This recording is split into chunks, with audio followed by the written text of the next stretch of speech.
And welcome back to the Country Critics. As always, I'm Garth. He's Chris, and it's time. Hello. And it's time for this week's album review. It's Ingrid Andress's first album, titled Ladylike. Ingrid Andress has already released 3 singles off of this album. Those being the second track, Both, the 6th track, More Hearts Than Mine, and the final and 8th track, Ladylike. Which this album does seem a little short to me at 8 tracks. But I think as we get into this, that may not necessarily be a bad thing. So Chris, let's just start off here. One thing I'm going to say right off the bat, I want to like Ingrid Andress. I really do. I think she co-wrote every song on this album. And I think the songwriting itself is fairly solid. I don't really have a lot of gripes with the songwriting. I think there's some pretty good, some pretty well-crafted lyrics in a lot of these songs. I think what it boils down to for me is I'm not a huge fan of her voice or her delivery. And I'm not really sure why, and I'm not really sure what I could say I would like to hear more of out of her. I just don't like her delivery. That's what it boils down to. I didn't like this album. First off, I'm going to say that right off the bat. I did not like this album. Well, I know you're not going to really like what I have to say here. Am I not? Yeah, I wholeheartedly agree. Yeah. Elizabeth, it's the big one! Chris agreed, it's the big one! I know, I feel the Red Fox. I feel the Fred Sanford coming on there. Elizabeth is the big one. I'm coming to join you, honey. There's a lot to be said for this, and it doesn't leave me wanting more. It leaves me wanting. I'm sorry, but it has Nashville session musicians, have they lost how to play a fiddle? Have the fiddle players gone on strike? Where's the banjo pickers? This is so sparse. And it sounds overproduced. It sounds very, very slick, very polished. You know, you can polish a turd all day long. You can put lipstick on a pig, but at the end of the day, it's still lipstick on a pig, and it's still a polished turd. And I didn't find anything on here that was worth listening to a second time. At 26, 28 minutes, 8 tracks, that's a little over 3 minutes a piece on average. So she's hitting that sweet spot, 3 to 3.5 minutes to please radio. And that's almost what it sounds like she's going for here, is I just want to make radio hits. Well, and that's kind of the problem right now is, I mean, females don't really get a lot of airplay on radio, so why are you even pandering to radio in the first place when radio's not going to play you all that much? And here's what I don't care for, is you mentioned that she co-wrote all the tracks on this album. Mm-hmm. She spent a lot of time in the studio with the musicians and crafting that sound and then working with the producers. And she goes on record as telling Apple Music, quote, "It's also sonically setting the right tone for what you want, how you want the listener to feel." She's a control freak. Let me, the listener, feel how I want to feel. Let me feel my emotions, not you invoking an emotion on me that says, this is the song that's going to make you feel pissed off. Yeah, the great Nat King Cole had a huge hit with the song Unforgettable. This is unrememberable. I didn't remember any lyrics from it that stuck out. I didn't remember a title that jumped out that, you know, was something of a novelty number, something of an emotion. It's just, they're vague, they're trendy, and that's really what the music sounded like to me. It was just either trying to start or add a little more emphasis to an already occurring or reoccurring trend.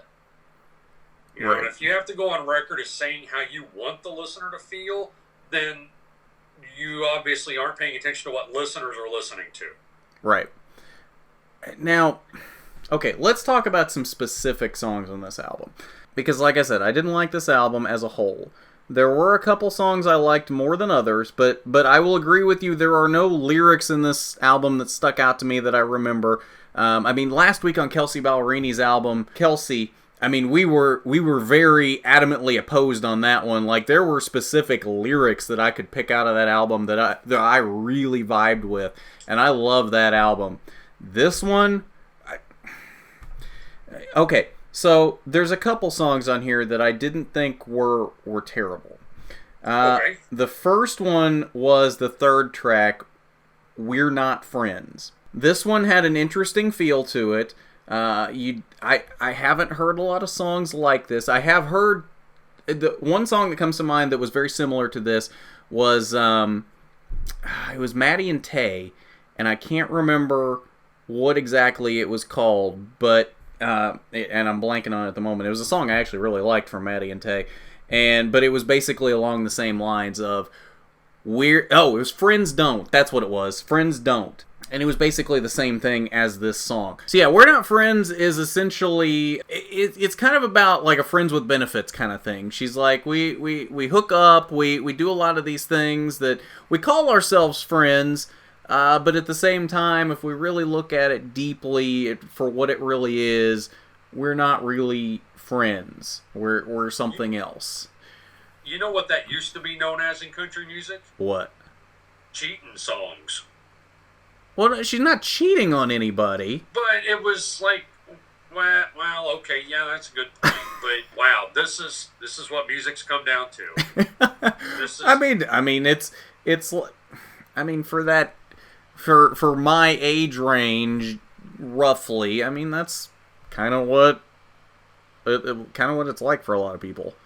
I mean, I don't know what it was like when you were this age, but I mean, that's kind of the thing. You went out and you socialized with people because you didn't have a phone to stick your face in. That has nothing to do with this song. You didn't. No, I'm just saying. You mentioned the way it was.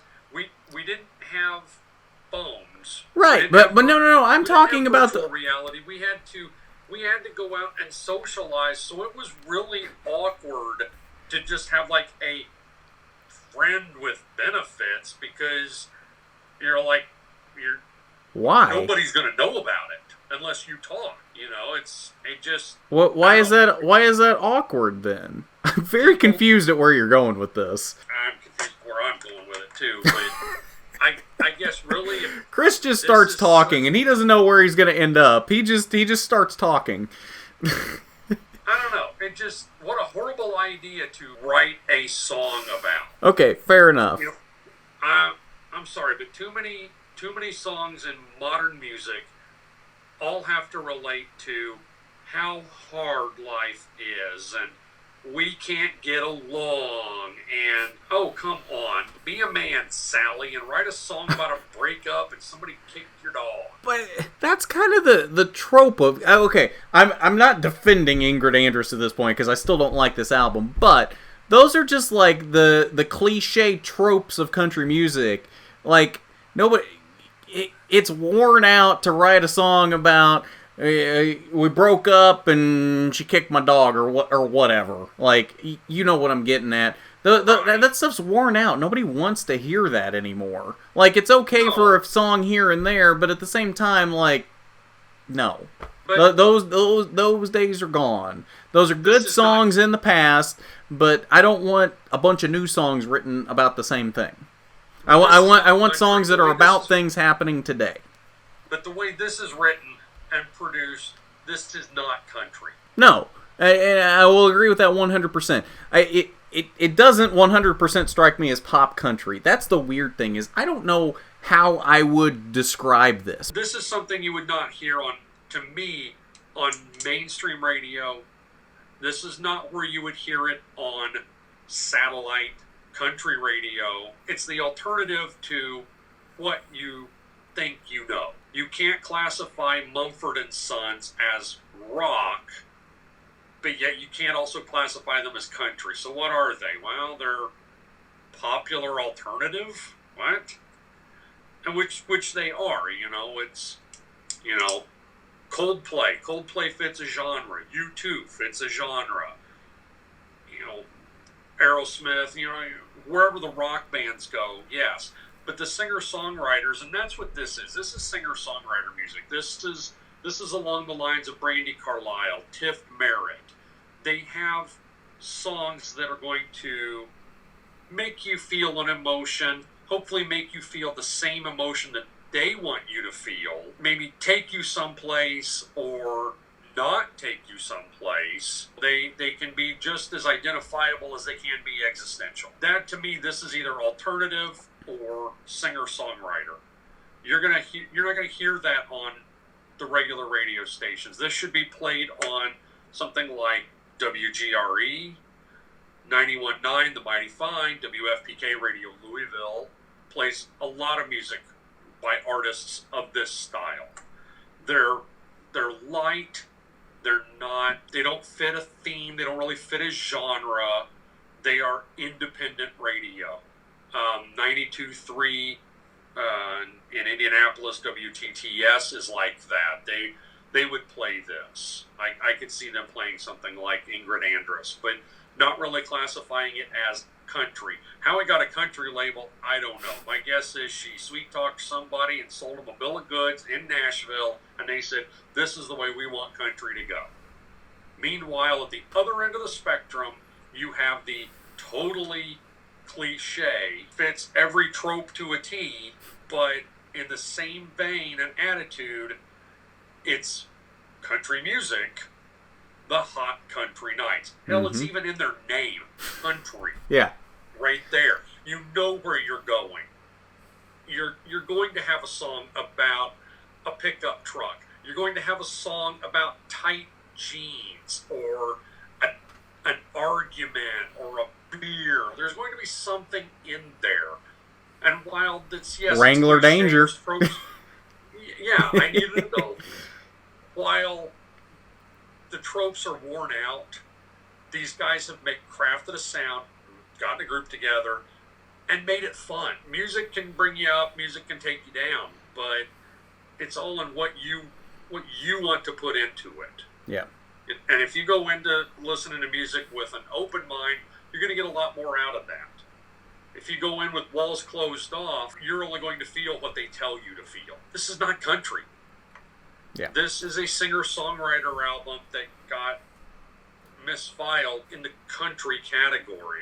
But she's 100% being pushed hard as country right now. Like, I've heard her on the highway for months now. They want her to be the next big female artist in country. One of those songs that has been played a lot on the highway at this point, that's one of the couple of songs, besides We're Not Friends, that I actually do kind of like on this album, is More Hearts Than Mine. That one I feel like had some pretty good songwriting behind it, and the delivery wasn't terrible. Again, I'm not a huge fan of her delivery. Essentially, More Hearts Than Mine, if you haven't heard it on the radio already, is essentially her bringing a guy to meet her parents for the first time, and kind of telling him that, hey, if I do this and I take you to meet them and they like you, and then you break up with me down the road, my heart's not going to be the only one you're breaking. My dad will act like he doesn't like you, but he really does. And then if you break up with me, he's not going to like that. My mom, my high school friends, that kind of thing. So I felt like it was a good story, had some good sentiment behind it. And like I said with We're Not Friends, I don't think it's a great song, but in terms of the 8 songs that we got on this album, I would consider it in the top 2. You know, I got to say, on More Hearts Than Mine, you brought up an interesting point of parliamentary procedure. Okay. If you're going to introduce someone to your parents, and then you break up later on, the hell does it matter what your dad thinks? What, are we smoking a crack pipe here or what? Whatever she's smoking, don't share it. Believe you me. That's what a fallacy. Who cares what your dad's... Well, my dad's going to say he didn't like me. So what? You're not together anymore. It doesn't freaking matter. I mean, essentially what she's saying is she'll get over him quicker than her parents or her friends will. That's essentially what she's saying. Is that bully for her, or she's concerned about her friends and parents? Who cares? At the end of the day, pick up, pack up, and move on. If it didn't work, it didn't work. Big deal. Right. You know, be an adult and quit worrying about how everybody else feels. Something to be said for that. Make the song about what you think it should be, not what everybody else thinks it should be. Right. You know, you're not going to get a room of 10 people to all agree on the same date to have a party. Yeah. It's not. So somebody pick a date, and if they show up, they show up. But don't take it personal if they don't show up and say, well, they didn't like you, and you shouldn't like them because I don't like them. But I invited them anyway because I thought you would like them. Yeah. Either you like them or you don't. Shut up. Move on. Yeah.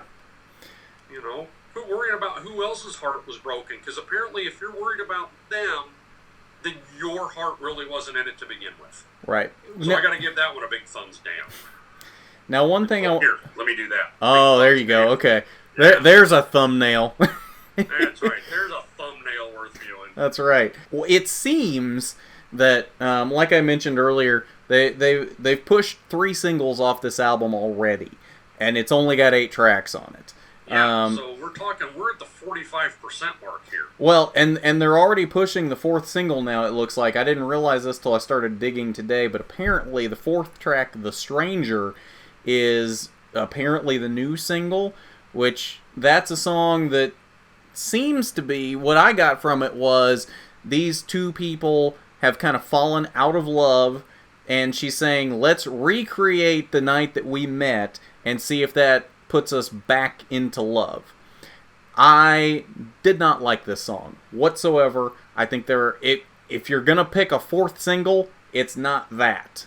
If I was gonna pick a 4th single out of the 5 songs that were left, I would have picked Bad Advice.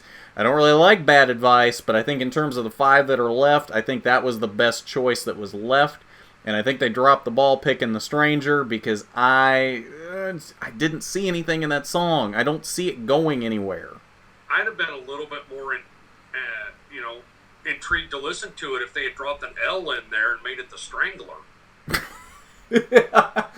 Okay. You know, so it's a song about a serial killer? No, the serial killer. No, he fought in the cereal wars with Captain Crunch and Oh. General Mills in 1976. Okay. Yeah, you should see how many bowls he left beside the highway. Yeah. Yeah, that was a serial killer. Oh, okay. You know what? Let's just get back to basics here. Let's look at the album art on this. Okay. Okay, so she's looking at us through a picture frame of a hedge, wearing some kind of a quasi-revealing onesie. I mean, I like the cleavage, but outside of that, Yeah, I mean, it's enough you could drive a Mack truck through it.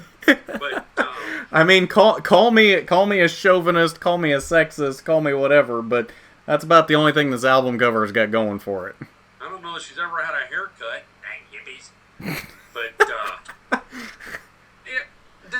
does that look country to you? No, that looks like a pop album cover to me. It looks like a pop album. It looks like an alternative album. It's, again, misfiled, mislabeled, miscategorized. But apparently, she's the next big thing in country. And at one point, NASCAR had the next big thing. And that was 15 years ago. Is there a parallel here that country music's going through the same phase 15 years later? Maybe. I wouldn't expect to hear this on mainstream radio at any point. Mm-hmm. Half these songs are just, they're slow movers. We're Not Friends, More Hearts Than Mine, they're slow. Did you just say The Strangler? I may have. It's entirely possible. I think you did. They're slow. They're not just ballads. They're not tear-jerkers. They're not gut-wrenchers. These are the kind of ballads that you're going to hear at a coffee shop. Yeah. You know, And honestly, I hate to be that critical, but I think that's all she amounts to. Coffee shop? Yeah. Yeah. Like honestly, I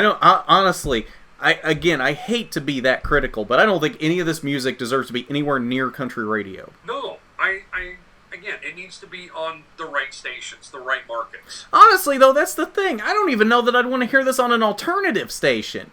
I worked at an alternative station in college, and they had better music than this, and I hated the music on that station. You know, there's something to be said for that. But I think there are on-air personalities. I don't want to say DJs because they're not spinning discs anymore. Now the term is jocks. Call them jocks. Well, yeah, they use, disc jockey. Right. No, I'm saying that's just what they call them now. Instead of a DJ, they call them a jock. Yeah. So the jocks that are on there on a lot of the independent stations, they are more than. They're not a fabricated personality like a Bob and Tom or a John Boy and Billy. They're not a crafted persona. Mm-hmm. These are people that like the sound. They like what the music is doing sonically, lyrically. I'm gonna stop you there. Most jocks don't like the music that they work for. They just do it because it's a job. Eventually, as they get further along in their career, they might move into a genre that they like, but the vast majority of jocks are working on a station for a genre they don't like. Again, I'm looking at just independent stations. Okay. So we're talking college people are, whether they enjoy the music or not, they are creative enough to deliver the song and put it into a 3-hour block of music or a set list that they build a theme around, such as WFPK Radio Louisville had a theme night. I think it's every Saturday night. The one guy had called Woody's Roadhouse, and it was everything from alt country to Texas swing, but it played in the overnight hours. It was midnight to 4 a.m. There was also Sunday evenings, they had a show called Roots and Boots. It was not mainstream country, but it was alt country, but not bold and brash, not in your face. But it was good, kind of kick your heels up on a Sunday night that says, hey, this is good, but we're going to take it back, and we're going to go back to the 20s. We're going to go back to the 40s. So you may hear... So we're doing like Prohibition country. Right, you're pre-Hank Williams stuff recorded in back in the hills. Yeah, you're gonna hear something that may I make fun of that, but I do like that too. Well, but you're gonna hear maybe something by Bill Monroe or Hank Williams, but it's going to be something obscure or a collaboration.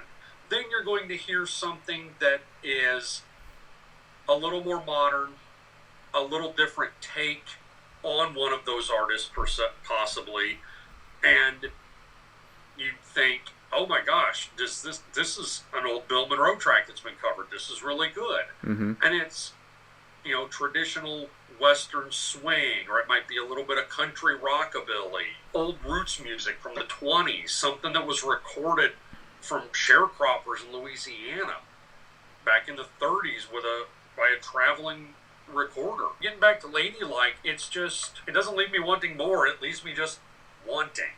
Yeah. I don't have a takeaway from this. Is it bad?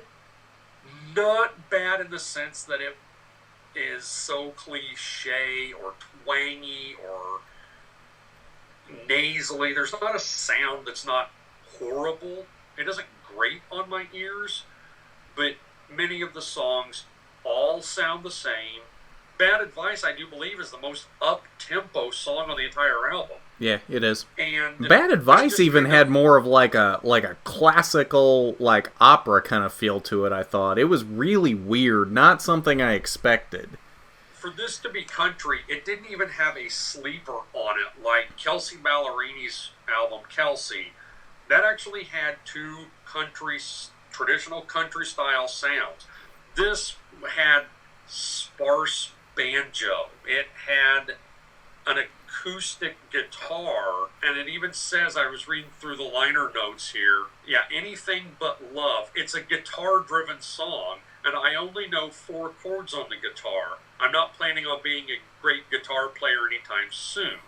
How do you have a guitar-driven song with only 4 chords? But then she says this guy, Zach Abend, not sure, was on guitar and taking the musical lead on this one, which was nice because I'm normally at the piano starting things. And I thought, oh, maybe this will have a good traditional sound or a Western sound to it. No, it was a slow acoustic sound. It's almost like a funeral dirge here. Mm-hmm. Well, okay. Actually, you bring that up, and I was trying to think of a word that would describe this album, and, like, it does feel like a funeral. Like, I don't want that. I don't want a whole album that just feels like a funeral. That's depressing. Yeah, it's 28 minutes of a lot of unhappiness. Yeah, it really is. And I don't know how old she is, but she sure does seem to be awful young to have that much that much heartache, heartbreak, or animosity.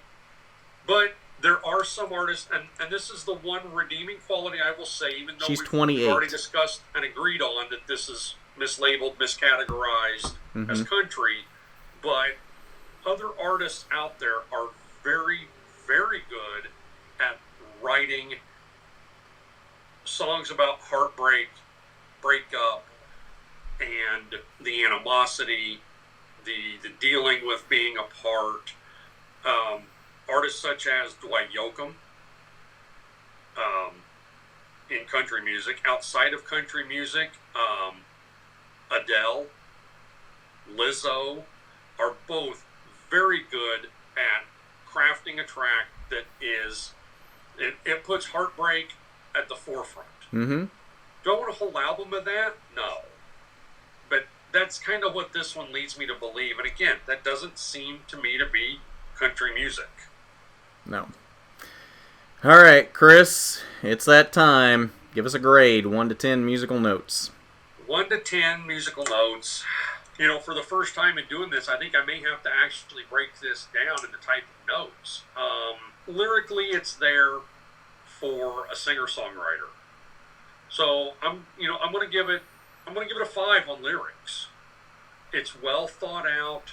It does paint a few pictures. It does try to pull at some heartstrings while it's the heartstrings she wants to pull, not you're pulling your own. Right. I think I'm going to give it a 4 on lyrics. Musically, it is there. I think it could do a lot more than what it's doing. I think a lot of the musicians were kind of restrained. And I think she comes across in the liner notes and in the lyrics as a little bit of a control freak. Yeah. So I guess all around, I'm going to give it a solid 4. Lyrically, sonically. Do you realize that's your best rating you've given an album yet? Again, this is truly mislabeled. This is miscategorized. It's a good album, but it's not country. So if I was to give this in a true country sense, compared to artists like some of our Throwback Thursday artists, or even last week's Kelsey Ballerini album, Kelsey, which was her 3rd studio album, and this is Ingrid's debut album? Yep. Okay. If this were to stick with within the boundaries of country music, it gets a 0. Because there's no country whatsoever. There's no country feel. There's no vibe I'm picking up on that it's, a trope that's been beat to death. Such as beer, pickup trucks, heartache, heartburn. Heartache, heartburn. I don't think I've ever heard a heartburn song in country. I'm sure Toby Keith will come up with one. Maybe. It's not even going so far as to say that it's a Kenny Chesney sipping margaritas on the beach style country. Yeah. At least it still has a country sound. These don't have that country sound. So if we're going to keep it within the true boundaries of what country music has historically been considered, this is a 0, maybe a 1. But if I break those boundaries away and classify it as a singer-songwriter or alternative, it's a 4. It's well crafted. It might be a little slick. It's a little uber polished for my taste, and it's a little downtrodden. It feels like I'm just a horse walking in mud. So it's just it's slowly plodding along.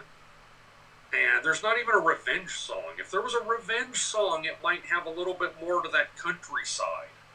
Oh, you're going to like next week's album then. But this just, I don't know. It didn't leave me wanting more. It left me wanting. So 0 if we stay inside country boundaries. Outside that, if we reclassified that as singer-songwriter or alternative, it's a 4. Okay, we're going to go with the 4 then. Because I'm looking at it as just the album as a whole, not necessarily as a country album too. That being said, we've had 2 firsts today. The first one being the best score you've given an album yet. The second one being the first time I've given a rating lower than yours. Well, let's put this on the calendar. Or should I adjust my score? I'm giving it a 1. Looking at it solely as the album that it is, not even just as a country album. Looking at it just as the music as a whole, I give it a 1. I think it's awful. This is one of the worst albums I've ever heard in my life. Now, the only reason it even gets a 1 is because I did kinda like We're Not Friends and More Hearts Than Mine. If it weren't for those 2 songs, this would be a 0. To me, there are no redeeming qualities to the vast majority of this album. I felt like my ears were bleeding the entire time I heard this album. I thought this was awful. And I never want to hear any of this album ever again. I would not want to randomly put on a country station, whether it's on satellite or FM, and enjoy listening to this. And that's the problem is I guarantee you I can hear Ingrid Andress at least once an hour on the highway right now. Now, I would be okay with that if it was More Hearts Than Mine, but if they put on both The Stranger, Ladylike, the other 3 singles, no, don't like it, don't want to hear it, no, get it out of here. Yeah, I think they're trying to force a shoe to fit, and like I said, the only reason I give it a higher rating is because I had to take it out of that country genre and look at it as to what has been put together. See, and I couldn't even give it that high of a rating looking at it as its own thing and not as country. I can't do it. There was nothing to this album whatsoever. And I hate to say that because very little substance, very little to work with. I hate to say that too because I think I mentioned this in the beginning too. I want to like Ingrid Andress. I really do. Because I think the lyrics are there for the most part. I can't get behind the music. The music is terrible. It's so bad. No matter what you classify it as. It's just bad. And I hate to say that. I hate to be that critical. Because I know there was some effort put into this. It's not just something that was slapped together with no effort whatsoever. She really put this together. She really wanted it. She liked this. She thought this was good. No. I just can't do it. I can't do it. The more I listen to you, and I agree with you, the only redeeming quality is she did put a lot of effort into this. She sought out musicians that were not part of the machine, producers that were not part of the machine, and while it comes from maybe her heart and soul and experiences, don't push those off on me that you want me to feel the same way you do. Mm-hmm. I have to break those boundary walls and say that's the only way it gets a score of any kind is I have to take it out of that country boundary. Mm-hmm. I can't keep it within those 4 walls, so to speak, of country. Yeah. Because there's not a country song on here. If this is what country is going towards as a whole, Lord help us all. If this is what country's going towards, they've lost me. They've 100% lost me. And I don't think I'm the only one. I'll be awaiting the new pickup man to come driving around the corner. Hey, Dirks Bentley, save us. In Dirks we trust. In the hot country nights. Dirks, Midland. Mm-hmm. You know, I can't get behind this. Would I go buy it? No. No. I mean, the only reason I even have it is because I have an Apple Music subscription, and I don't even have to actually buy it. I'm already paying for Apple Music, so I can just listen to it. Yeah. And even then, I think I would have been fine without having Apple Music or an iTunes subscription and just say, hey, you know what? I'll listen to the samples. Mm-hmm. I think I could have gotten enough from a 30-second or a minute-long sample Yeah. for a lot of those and been like, yeah, I can see where this is going, and we're done. Mm-hmm. Pretty much. Yeah, there was nothing there. No. All right, that is our album review for Ingrid Andress, Ladylike, her debut album. And Ingrid, if you see this, I apologize. Not to be so critical, but because we know you did put effort into this, but just I don't know. But so that is the album review. And new music reaction coming up on Tuesday as usual, and then Throwback Thursday on Thursday. You might see these guys on there, possibly. I just love showing off this shirt. I love this shirt. He wears it all the time, and he just got it. Oh, yeah. I just got it yesterday. He's not taking it off yet, viewers. I have not, actually. I put it on this morning. I haven't taken it off yet. He sleeps in it. It's what he's saying. I have not slept yet since I put this thing on, so so technically that is true. Since I haven't slept yet, technically that is true. I guess. I don't know how that works. Anyway, so subscribe if you haven't already, if you want to see more of this crazy shit show we have on here. Ring that bell for notifications so you see all the videos as they happen, and share it with your friends since the YouTube algorithm likes that, and so they can be exposed to the world of the country critics, and specifically Chris and his rants. Although I think it was me doing more of the ranting today. Yes, get exposed. Yes, that might be bad. We could put that on a shirt. Get exposed to the country critics. There we go. All right. At that, this has been album review for the week. Ingrid Andress, Ladylike. I'm Garth. That guy's Chris. And we are the Country Critics. We'll see you on Tuesday for new music reaction. Until then.